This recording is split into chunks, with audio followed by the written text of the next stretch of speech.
আজকে তো আমরা হাজারো গুনাহ করে কোনোদিন ভাবি না যে এই চেহারাটা আল্লাহকে কি করে দেখাবো। রাগ হয় না যুবক, তোমাদের পায়ে হাত রাখে। 24 ঘন্টা নেটের ভিতরে কত গুনাহ করো, নিজের টাকা খরচ করা।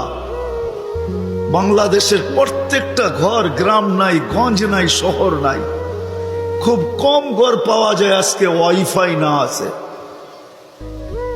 ঠিক না? কি বিনা পয়সায় ওয়াইফাই? আনলিমিটেড গুনাহ করার জন্য ওয়াইফাই, আনলিমিটেড ইন্টারনেট চালানোর জন্য না। যুবকরা বলে আনলিমিটেড দেখতে হয় তো কত টাকা দিয়া নেট কিনবো। আনলিমিটেড গুনার জন্য ওয়াইফাই সবার ঘরে। এই মজমায় একজনও তো বলতে পারবে না এরকম তো আমরা কেউ নাই যে গুনাহ না করি। কি বলেন?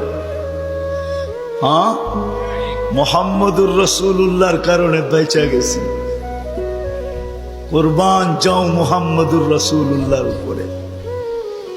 এই রসুল যদি আমাদের নবী না হইতেন তাহলে কোনোদিন মনে হয় এই হাদিস আমাদের কাছে আসতো না। আস্তুরুকা ওয়ালাউ তাখশানি। আল্লাহ বলে উম্মতে মুহাম্মাদি, তুই আমাকে ভয় করিস না, কখনো ভাবিসও না যে আমাকে চেহারাটা দেখাবি। তো দেখাবি কি কইরা? 24 ঘন্টা গুনাহ করিস আর আমি 24 ঘন্টা লুকোচুরি খেলতে থাকি, আমি 24 ঘন্টা লুকাইতে থাকি। তুই গুনায় অভ্যস্ত, আমি লুকাইতে অভ্যস্ত। তুই গুনাহ ভালোবাসিস, আমি লুকাইতে ভালোবাসি। তোর কাছে গুনাহ মজা লাগে, আমার কাছে লুকাইতে মজা লাগে। তোর স্বভাব গুনাহ করা, আমার স্বভাব লুকানো। মুহাম্মদুর রাসূলুল্লাহর উম্মত না হইলে মনে হয় এই ঘোষণা হতো না। কুরবান যাও মুহাম্মদুর রাসূলুল্লাহর উপরে।